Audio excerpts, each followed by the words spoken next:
And I've got 3 people, and this one guy. As of now, we are like an incubation in a particular office, so we're using a care of office.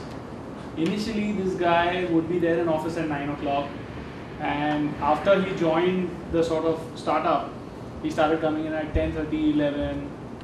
So these people, they asked me, they're like, how come you're allowing this? I was like, well, you're just seeing the fact that he's coming in at 10:30, 11, but you're not seeing the fact that once when he committed for an assignment, he actually stayed back in office till 1 o'clock to finish it and go back home. But you weren't there to see it because you left at 6. So I mean, at the end, it's really empowering your people to take the decisions. Timing. Yeah, and also that's possible. Sorry, in a very when it's short, when you have a small group, you can even. But when you scale up, when you have a lot of people, it gets difficult to. That's what I'm saying. It's about empowering your people to do stuff. I'll share an example of 37 signals. I mean, this company operates out of, I think, 7 continents. They have 10 million customers, 25 people. The better you are small, the more you grow. And they have given each and every flexibility. I mean, 7 continents development. I mean, software development. People, sit here in India doing that, saying that which web chutney company is going to. I mean, look at the culture. Look at this founder driven. I mean, so you see, a lot of these things, it's about you realizing that it doesn't matter, right?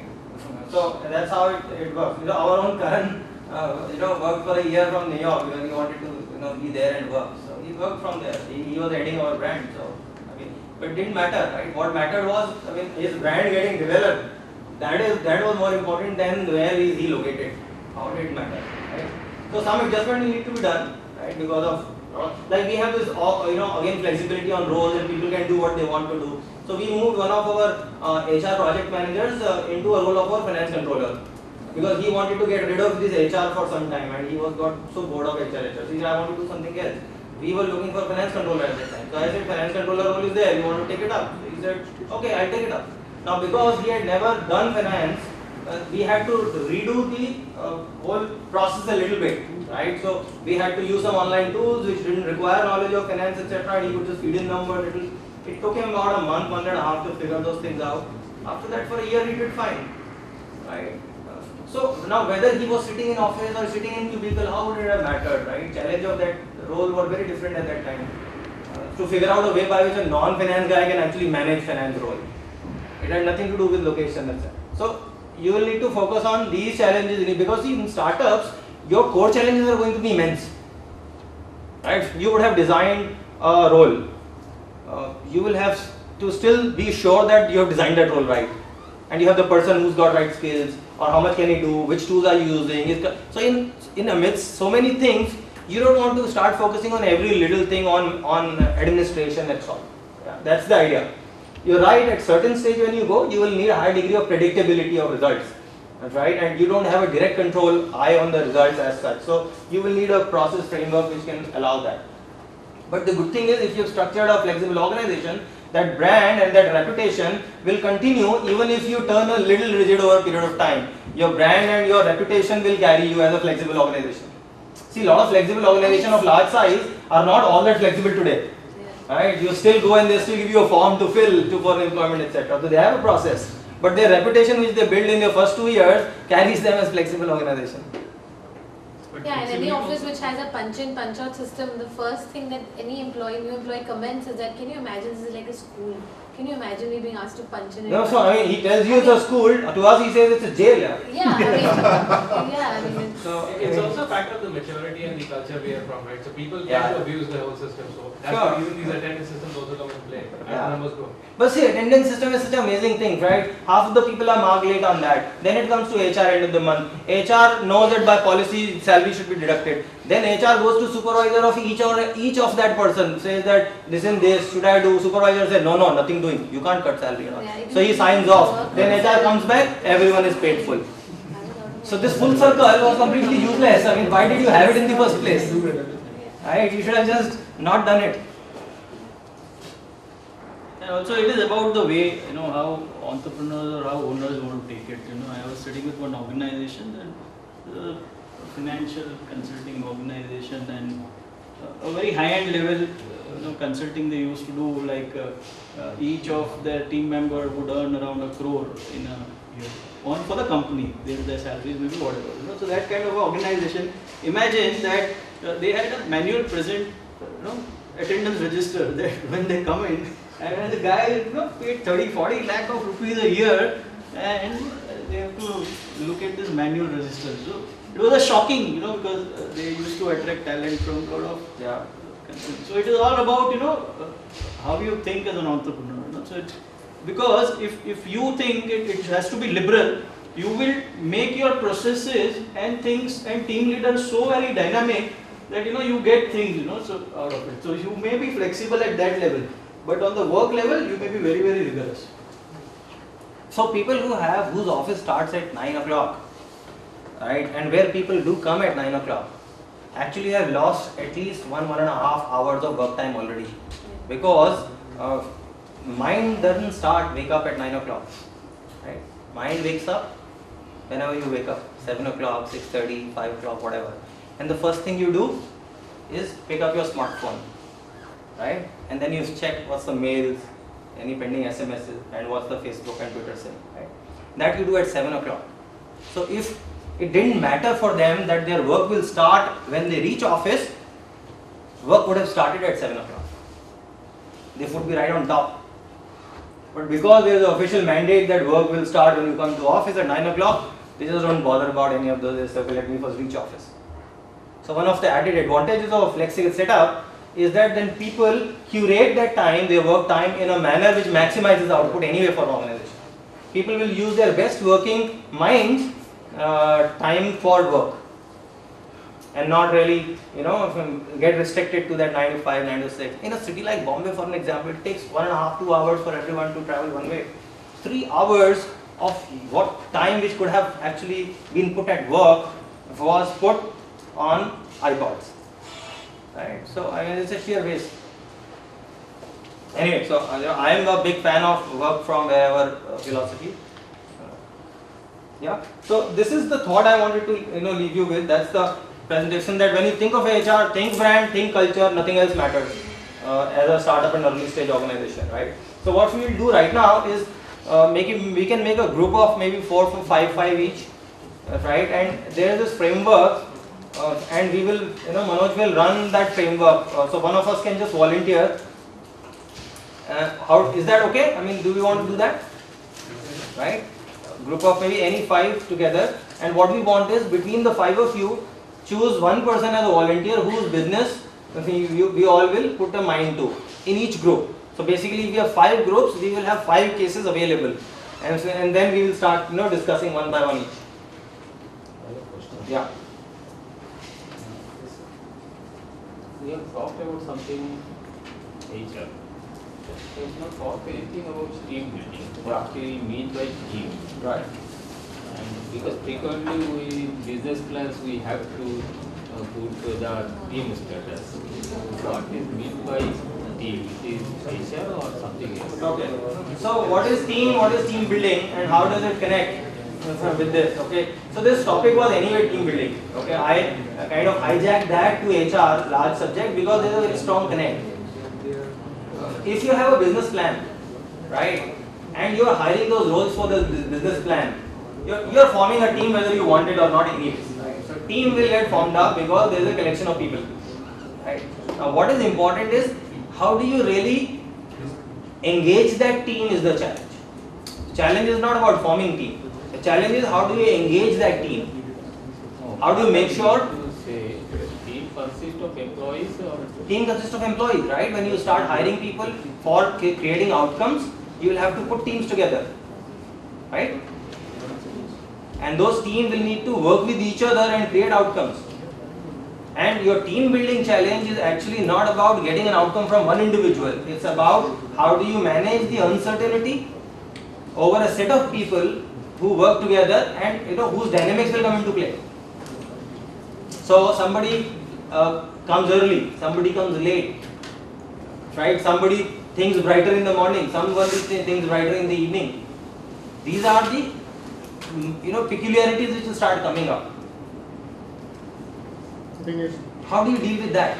if I understand this concern, whether it is a core team or employee, doesn't matter. He's talking about Whether starting. co-owners or team members, that's what you're. So whether, even if it is co-owners, it is a team. Yeah, it's all a team. See, right from co-owners is a team, right? Functional heads is a team. Within each functional head, team of managers is a team, right? For a manager, he has a team which reports into him as a team. All these are basically aggregation of different roles and people who are doing those roles, right?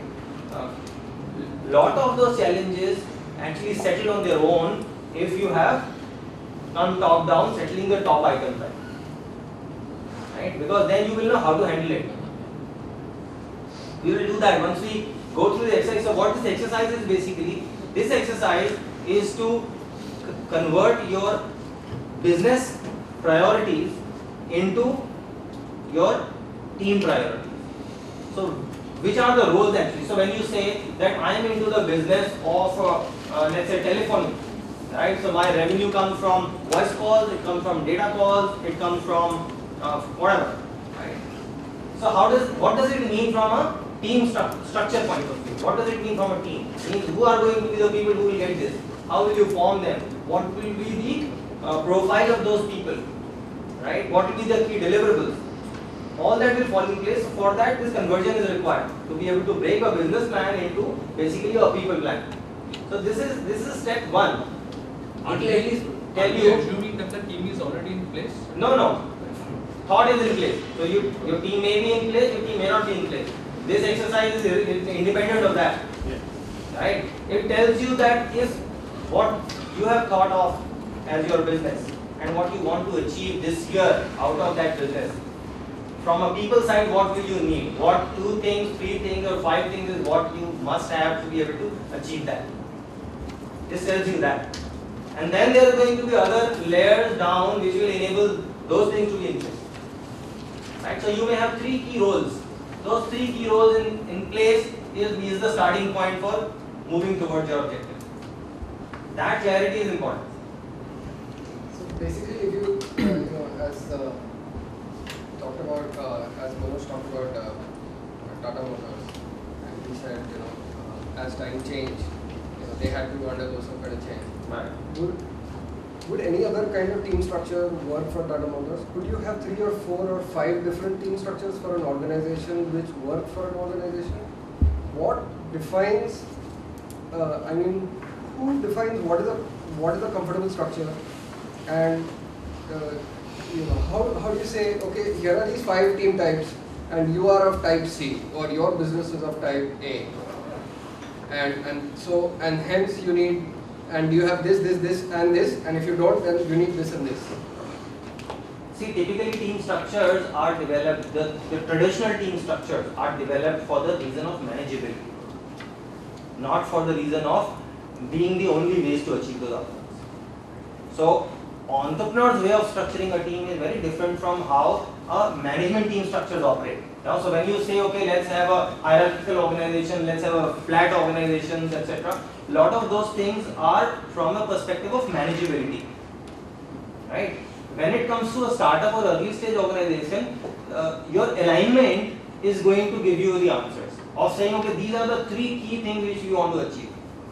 For that, what is the best way to structure the organization? Now, it may, in hindsight, look like another formal structure which already exists. That's a different thing. But that's the advantage of hindsight. You don't go about saying that, okay, let me take this framework or this model and let me make the organization like that. Yeah, but then isn't it a problem when you scale? That's the biggest issue. So see what happened also, it is a very dynamic, right? So org structure is not something, or design is not something that you have fixed today and it will not. It will keep evolving over a period of time. Again, today the technology, the way it is going, like this Samsung, they have started with the retail format now. You see the shop. So business plan has changed. So of course the organization design would also undergo a change. So it is very, very aligned with the business. The HR, the whole team structure needs to be very aligned with the business to achieve that business plan what you are looking at. Yeah, but so then if you say that Samsung has now decided to go retail, right, hence Samsung needs this so that they can address their retail challenge. Absolutely. So there are some kind of structures which will address a certain because the business model has changed, so it will require that structure. Yeah. The other factor which is important is the competitive landscape. Of saying how is competition doing that. right? The third is because of the constraint, right? You may have a particular kind of talent pool available, so you might need to really change the framework because to suit the talent pool available, right? So if you change your delivery accordingly. So if you're going into a new market or a new structure, then you really have to you have to decide what your team structure is going to be. Yes. And if you have a very high chance of not being right on the ball on it, right? So you will have to keep an eye continuously to improvise. Right? So startup team creation is pretty much like your music creation, right? You start with some set of chords and notes and you will improvise to arrive at something which is making sense. For the core startup team, what's your take on group of 4 friends starting off versus group of 4 relevant people starting off? I mean, tough question, no? See, risks are same, right? I mean, 4 friends busted or 4 professionals busted, it's the same risk. So, nature of risk will be different. Yeah, it depends. You know, with friends, the advantage is that you have a little high comfort, right? But on the other side, the risk is high, so I mean, you have friendships also at risk. Depends also on your style. If you are a little bully, then maybe friend will not tolerate much. If you are, in friendship, they may tolerate. Huh? They may. If things are good, they will tolerate. If things are bad, they say, see, this is what you did. So. But the friends will stay if you are in hardship. You never know. You'll find out. See, all kinds exist, right? These are all. With a particular expertise in thoughts. You will not form a team just like that. Right. See, ownership and management are actually 2 different subjects. Right? So they don't have common answers. The way you form a team to execute is not the way you form a team for ownership, right? Ownership is a capital structure decision. It's an entrepreneur's aspiration. It's a very different subject. It has nothing to do with management team. You may create a company and you may not get into it at all. You may ask your friend to run it. Ownership structure is a different subject. You may still own it, and your friend who's running it may not own anything.